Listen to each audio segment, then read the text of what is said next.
ngo mbabwire ko aba bami 10 cyangwa se aya mahembe 10 asobanura abami 10 bagomba kuzakorana na Antikristo. Hanyuma rero aba bami ngira ngo ijambo ry'Imana riratubwiye ngo igihe iyi nyamaswa izabije, iyi nyamaswa niyo Antikristo, kandi aya mahembe yayo 10 ni abami 10 bagomba gukorana n'uyu Antikristo, kuko azaza ari umuntu tubona. Paulo yandikira Abatesalonike yaravuze ngo ubugome cyangwa se amayoberane y'uwo mwanzi Satani n'uyu munsi yamaze kugaragara, ariko ntazahishurwa kuko uyabuze ubu ngubu atari yakurwaho. Uyabuze ubu ngubu rero ninde? Ni itorero, ariko umwuka we amayoberane yatangiye gukora. Uyu Antikristo Bibiliya iratubwiye ngo cya kiyoka, iyo bavuze cya kiyoka baba bavuze Satani. Satani azamuha ubutware bwe bwose, amuhereze n'intebe ye. Ibyo bisobanuye iki? Bisobanuye ko azamuha uburyo bw'imikorere, uburyo bw'ubushobozi bwe, naho Satani yari yimye mu mitima y'abantu, mu bitekerezo byabo, muri business zabo. Antikristo niwe ugomba kubiyobora mu buryo bumwe n'ubundi. Hanyuma rero iyi nyamaswa yavuye mu nyanja niyo Antikristo. Antikristo uyu munsi Bibiliya ivuze ngo amayoberane ye n'uyu munsi yatangiye gukora. Ibyo ubwabyo bisobanuye yuko ushobora kuba uri kubona abantu bari kugendana bakorana na Antikristo mu buryo wowe utazi, cyangwa se mu buryo abantu batari kumenya. Umwuka wa Antikristo ni umwuka wataka abantu mu buryo bugiye butandukanye, kandi ugakorana n'abantu mu buryo bugiye bugize gute butandukanye, mu buryo bugize gute bwihishe. Imana itugirire neza. Wenda turi kubona nk'izi ntambara ziri kugenda zibaho, ngo kwa Trump byagenze gutya, intambara zirahari. Ariko ijambo ry'Imana Daniyeli ahanura iby'iyi nyamaswa yavuze ko ari agahembe kameze mu yandi mahembe 10.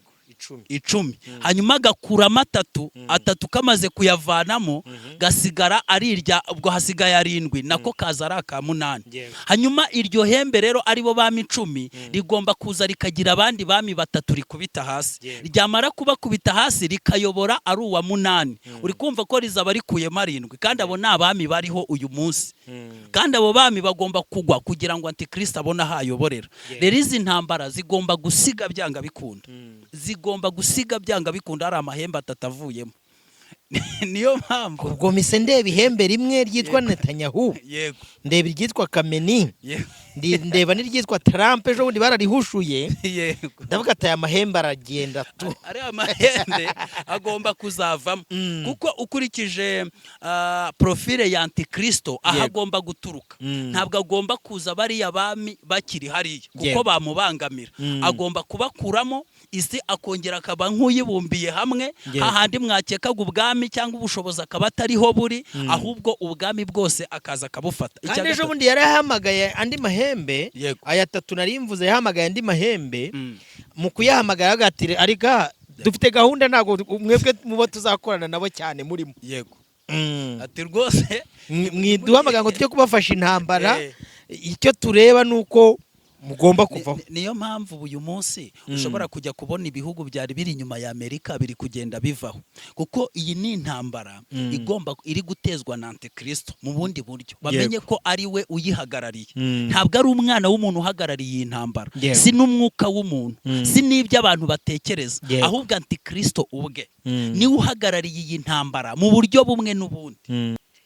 Ndagusubije neza kandi nguhaye ikaze. Nyita Prince Robert, umuhungu w'Imana n'Abanyarwanda. Umva nkubwira ikintu cya mbere, nkwinginga inkunga yawe ya mbere, kora subscribe kugira ngo ujye ubana natwe umunsi ku munsi mu biganiro byacu. Kuri kamera turi kumwe na mugenzi wanjye Evangeliste Masengesho. Uyu munsi tugiye kwigisha, tugiye kuganira ibyahishuriwe Yohana. Iki ni igitabo abantu batinya kwigisha, abanyamadini n'abandi bantu bose barakwepa bakaza muri cakira no muri fata, ariko ndashaka ngo tuganire Bibiliya. Ubundi iyo ivuze ngo inyamaswa zavuye mu gitaka n'izavuye mu nyanja zisobanura iki? Rero wicare hano utera agatebe wumve, ubundi ibintu bigende neza. Nguhaye ikaze Masenge. Murakoze. Dusuhuje abantu bose badukurikiye, ukuboko kwiza kw'Imana kubane nabo. Tunejejwe no kuganira namwe, kandi koko ni by'igiciro gikomeye kurenza uko twabitekereza. Imana rero ibaho umugisha cyane. Ngira ngo ntabwo ndaza kuvuga byinshi, ndagira ngo twinginge Imana kugira ngo ibane natwe, hanyuma tubone uko tuganira. Mana turagushimiye mu izina ry'umwana wawe ukunda Yesu, dushoboze kugira ngo tuvuge ibyo ushaka ko tuvuga, kandi ibushake bwawe aribwo bwanze imitima yacu. Urakoze kukorana natwe, kandi umwuka wawe wera akaba ari we ukwirakwiza iri jambo mu mitima y'abarikwiriye, mu izina rya Yesu Kristo, amen. Yesu agumugisha. Uravuze uti ese inyamaswa yavuye mu gitaka, inyamaswa yavuye mu nyanja zitandukaniye hehe? Izo nyamaswa ni bwoko ki? Zisobanura iki? Bavandimwe, ikintu gihari gikomeye nuko uyu munsi ibyo tugezeho abantu barabyirengagije, bajya mu byashize. Ijambo ry'Imana riratubwira ngo ntabwo bikwiriye ko duhora mu bya mbere bya Kristo, ahubwo dukwiriye gutera intambwe tukegera aho dutanguranwa. Ni ukuvuga ngo iki ni igihe ibyanditswe byera, dukurikije igitabo cy'umuhanuzi Daniyeli n'igitabo cy'ibyahishuriwe Yohana, iki ni igihe ubu buhanuzi buri gusohora mu buryo ubwo ari bwo bwose. Ariko ikibabaje n'igiteye agahinda ni uko abantu batari kubyitaho. Ariko Imana iha umugisha abantu badukurikiye, kuko noneho bagiye kubyitaho. Ibyahishuriwe Yohana ibice 13 umurongo wa mbere havuga ngo haduka inyamaswa ivuye mu nyanja.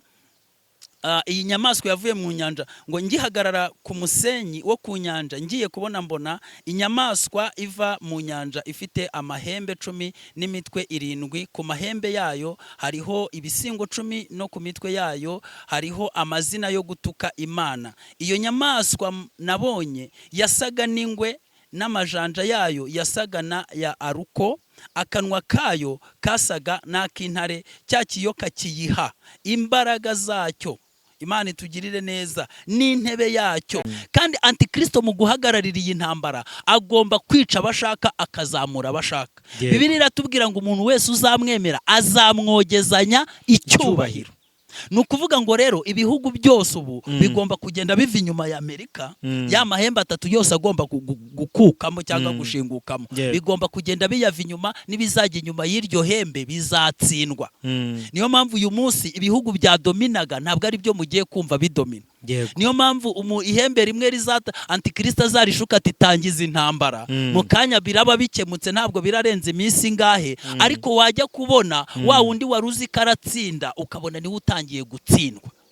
Kubera iki? Agenda nuko nguko yubatse. Twibutsa abantu ko haba mu buryo bwa politiki, haba mu buryo bw'iyobokamana, no mu bukungu, haba no mu buryo bw'ubukungu, hari agenda ziri gukurikizwa. Kandi agenda iri gukurikizwa si agenda y'umuntu, na agenda ya Antikristo.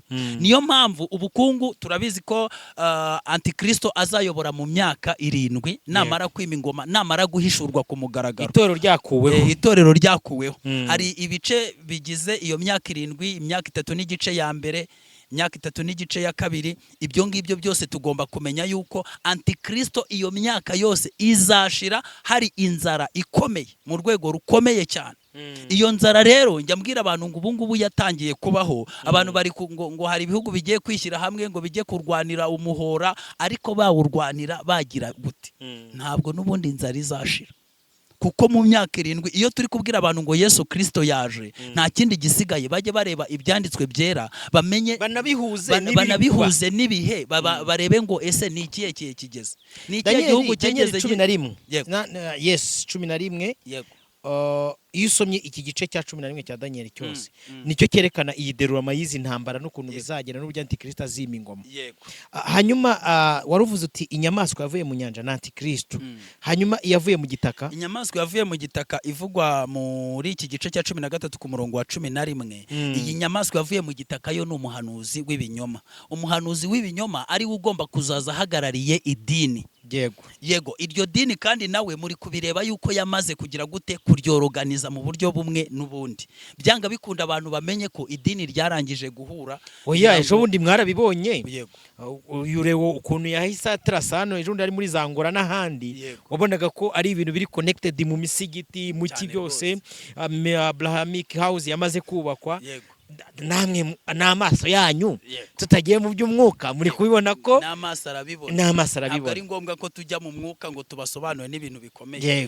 Mu by'umubiri murabona ko Emmanuel Macron natangiye kujya kuri sene rwose kuva Jeux Olympique yatangira yidekarara aza kuri no farashi turi kuvuga. Biri kugaragara ko byanga bikunda, ngira ngo abantu nimba babirebesha amaso uyu munsi nimba na Antichrist ariho tubimenye, uyu munsi ariho nubwo atari yahishurwa ku mugaragaro, ariko ariho kandi ari mu bantu, kandi uwo muntu agomba kuzaza ari mu bantu bari basanzwe bazwi. Uyu munsi ari gukora ibintu bigiye bitandukanye. Hanyuma rero nta wundi muntu wujuje profile. Uye nakuye ngo Daniel yaramusobana bangwa azaba yihakirizwa ngo adakunda ibishimisha abagore.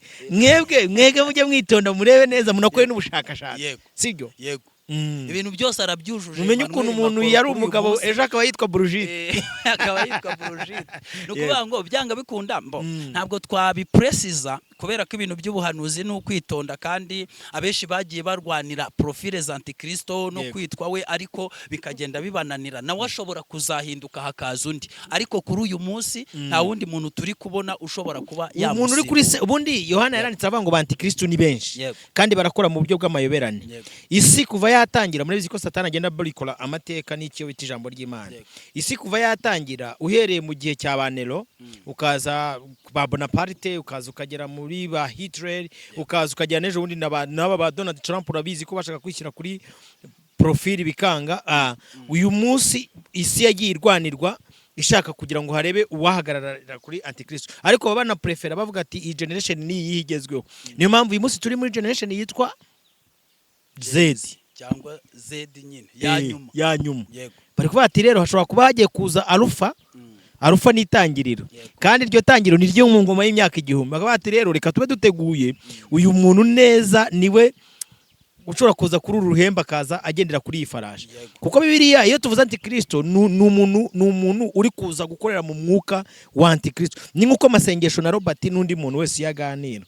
Nkunda kubwira abantu ngo ntago bari Robert uri kuvuga, ahubwo bari Kristo uri kugira gute uri kuvuga. N'umuntu wese urwanya ko Yesu atazutse, uwo ni Antikristo niko birivuga. Yego. Hari ibintu wenda nshaka gucamo nko mu ncamake kugira ngo dusoze.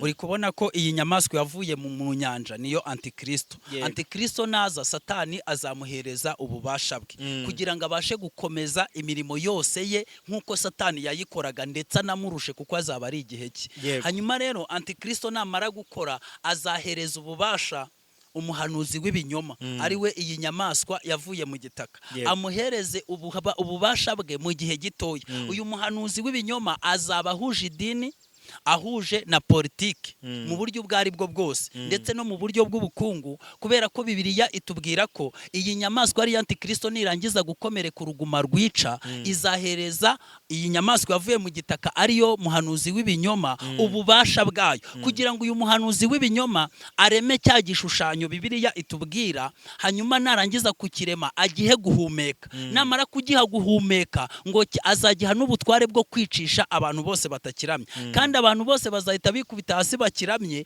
kubera yuko ahaye ngo baramye na ya nyamaswa yahaye Antikristo ubutware. Urukumva ukuntu ari ibintu bigenda bihishorera. Urumva abantu benshi tuzagumya twigisha ibyahishuwe. Ubu noneho twatatse tugiye gutangira kwigisha ibyahishuwe. Harimo time y'imyaka 7, 3 n'igice. Isi bizavuga ngo namahoro itoro ryamaze gutaha. Iyo tuvuga itoro ni ishyanga ryera, umukumbi muto, abantu Imana yaronse, umuganura, abantu bakurikira umwami Yesu ahajya hose.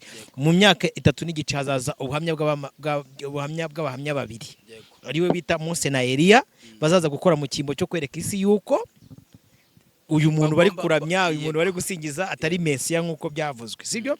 Aho rero niho gukomereka ku Antikristo kuzagira gute kuzatangira, agira umujinya, niho azatangira guherereza icyo bita idini. Noneho bavuga ati noneho umuntu utaraturamye yego agomba kwicwa, kandi ni naho azashyiriraho mu myaka 3 n'igice ya nyuma, ni nabwo kira kimenyetso cyo ku kiganza no mu ruhanga kigomba kujyaho, ari nacyo gifitanye isano n'iyi nzara iriho uyu munsi, kubera ko iriya nzara niyo izatuma abantu bapfukamira Antikristo kugira ngo babone icyo kurya.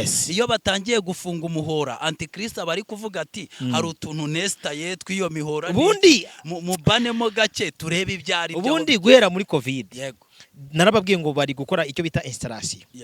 Installation rero igeze kuri 6e tape. Cyane rwose. Hamanje kureba ngo isi tuyicaje hasi tukayipfuka umunwa, wapfukwa basanga byakorwa, sibyo? Baricara bavuga ate ko se isi tuyikontroye, sibyo? tukayifata neza. Yego. Yewe uyabona utuntu tw'utwajenda twa make make gake gake wa mwana wa muhungu mugira ngo ni ibintu ati tugiye gukora utuntu urabona buriya muntu ufite moto ya Sipiro ni urugero ruto nanze. Murabizi ko buri masoko yose afite urwinjiriro n'urusohokero gusa.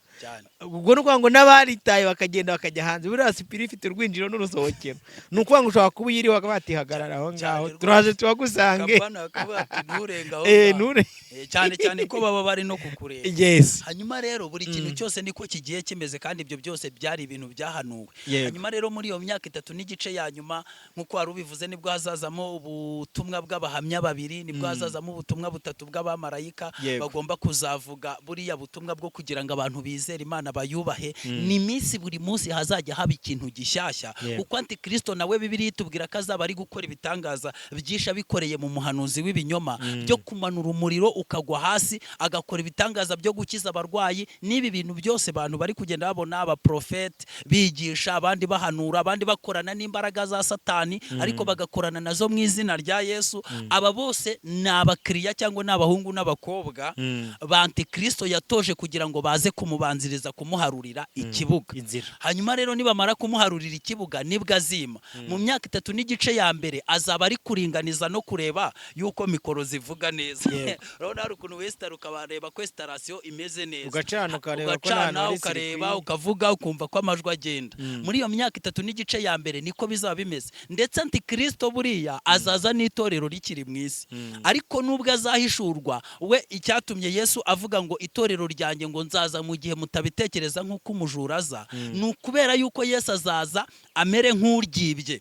Mu gihe Antikristo azaba avuga ati ndarihasanze. Paulo yandikira Abatesalonike twasomye mu bice 2 yaravuze ngo kuza k'uwo mugome, ngo kuza kwa Kristo kubazabanziriza no guhishurwa k'uwo mugome. Ariko Yesu azaza arijyane nk'uryibye, Antikristo asigare yifashe impungenge avuga ati ko nari nzi ko ndihasanze ngiye kurirangiza baritwaye mu kanya nk'ako guhumbya.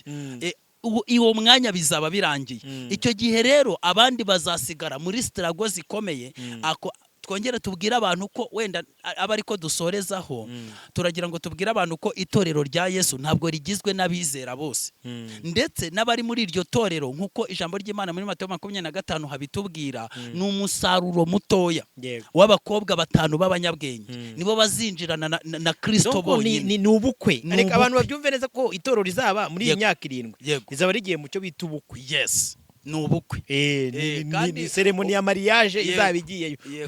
Ubukwe ntabwo butahwa n'urungano rwose, ntabwo rutahwa n'inshuti zo, butahwa n'inshuti zose, n'imiryango yose ntabwo ari kwiza. Ni nako itorero rya Kristo rigizwe n'ishyanga rito nkuko wabivuze. Ni naryo Yesu azaza agafata akajyana, hagasigara abandi bizera bazakangurwa nuko babonye umukwe atwaye abantu be. Aribo b'abakobwa 5 b'abapfapfa bazajya guhanjura amavuta ari uko itorero ryamaze kuzamuka, umukwe yamaze kwinjira, ariko bakaza bakomanga. Bazakomanga rero mu gihe Antikristo azaba ari kubakubitira hanze bakomanga umukwe ababwira ati woya mwebwe nimutegereze. Muri iyo myaka 7 yose bazaba bagihangana nawe. Ahubwo reka ntanga amakuru kuri bene wacu bari Yerusalemu. Yego. Ho Yesu yarabisobanura ariko ubwo aba yanavuze n'inaha kwaje. Uri kumva? Yavuze ati bazaba bari mu migi muzahunge mwana mu misozi no mu bihanamanga kuko aho ngaho ariho nzabasanga. Ijambo ry'Imana ritubwira ko abantu bazahunga Antikristo bagomba kuzahungira i Bosira. Buri shyanga ryose ahantu Imana yagiye ibategurira ahantu bagomba guhungira. Ubu na hano muri Afurika hari ibihugu by'ubuhungiro Imana yagiye ishyiraho. Kandi ibyo bihugu by'ubuhungiro Imana yagiye ishyiraho yabibwiye abagomba kuzaba bahari icyo gihe. None rero barabure kugira ngo mugende munamenya n'ahantu muzahungira itorero twatashye, kuko ejo bundi turigendera byanze bikunze. Abazi kureba bazi kureba ko umukwe ageze ku irembo. Muzacunge murebe uko byagenze muri Covid. Covid izabigisha akantu kamwe konyine, twikomereze muzaba mubireba neza mubyumva. So nukuvuga ngo rero iki ni igihe tugezemo cyo kugira ngo umuntu akanguke amenye ngo twebwe turi generation ya nyuma nyine, ibyanditswe byera byose bigomba kudusohoraho. Ikibabaje kimwe gikomeye nuko Antikristo ari gukora muri politike, agakora mu bukungu, agakora mu buryo bw'iyobokamana, abitwa ko bakijijwe bagakomeza gusinzira. badafite amavuta mu badafite mperezo amavuta mu mperezo dutangira bagakisinzirira. ikiganiro wavuze uti nuko abantu benshi batari kubasha kubibona ariko n'ubundi twebwe turi generasiyo ya nyuma nta yindi izadukurikira. Yego. Abantu nibakanguke, abantu nibabe maso, buri muntu wese yite ku iherezo rye kandi yite kuri agenda y'ubuhanuzi, arebe ngo tugeze hehe mu buhanuzi. Yego. Asoma ibihe abashe kumenya ngo tugeze hehe. Rero yaba muri politike ibyo turi kubibona kuko aya maraso yose ari kumeneka, antikristo agomba kuyisasira nk'igitambo kizamutiza imbaraga kugira ngo aze. Yego. Icya kabiri mu bigendanye n'ubukungu nestarasiyo ari kwestara, niyo mpamvu agomba guteza inzara n'imijagararo kugira ngo azaze ameze nk'umwami w'amahoro. Peteroli na zahabu ziri gucukura ku bwinshi kugira ngo ku munsi ingano muri Ukraine urabizi zararunzwe, muri za Venezuela ibintu bimeze neza, hano muri Kongo ibintu ni wane, uri kumva ndajya mbaganiza nk'umunyamakuru sigo ari kugira ngo ku munsi ati abantu bazabavuga ngo nta mahoro ibintu bimeze neza gake muzamenye ko kuramuka k'umwana w'umuntu kugize gute kuzaba gusohoye. Imana ibaha umugisha. Rero ngira ngo hari ntabwo turi buze gutinda muri byinshi. Nashimira abantu bari badukurikiye, ariko mbabwira ngo uyu munsi nimuhagarare, duhanganye n'imyuka ibiri ikomeye kurenza indi, umwuka wa antikristo uri kuza mu buryo bw'amayoberane n'umwuka w'umuhanuzi w'ibinyoma uri guca mu buryo bw'iyobokamana, akaba ari uri gukorera mu bavuga butumwa benshi n'abahanzi n'abahanuzi benshi bavuga iby'Imana mu buryo bw'amayoberane, na antikristo akaba ari kwestara ibye byo mu buryo bw'ubukungu ndetse na politiki. Hanyuma rero ni muhame hamwe mu birebe, ariko mu birebe musenga, mu birebe mumenya icyo Imana ibashakaho, munabaza umwuka wera ngo umwana w'Imana muri ibi bihe agomba guhagarara mu yihe pozisiyo. Usome Bibiliya uvuge ngo ariko se Yesu yavuze ko ibi bihe nibitwegera bikadusohoraho tuzakora iki? Imana ibaha umugisha. Kure y'induru na kure y'ahantu abantu barasanira niho mukwiye kuza kwicara mukavoma amazi y'ubugingo buhoraho. Shimiye umuvandimwe waduhaye umwanya we akatuganiriza. Nawe ndagushimiye wadukurikiye, jya muri comment yawe utwandikire utubwira ati muzadusobanurira iki n'iki. Hari abantu bagiye bafite ubuhanuzi bwa Elena White n'abandi bagiye batandukanye, namwe mukwiye kuza mukicara mukabaza. Hari abigishwe n'abanyamadini nabo badafite ukuri, bize icyo bita theology, Imana niba yiga irihishura, mwese mugiye mutandukanye. Tubahaye ikaze rero muri section comment kugira ngo mutubaze ibibazo mwifuza ko utatwazaganiraho. The second one, mwakoze, reka tuhure mu biganiro bikurikira. Mwibuke gukora subscribe, share, comment and like. Thank you very much for your love.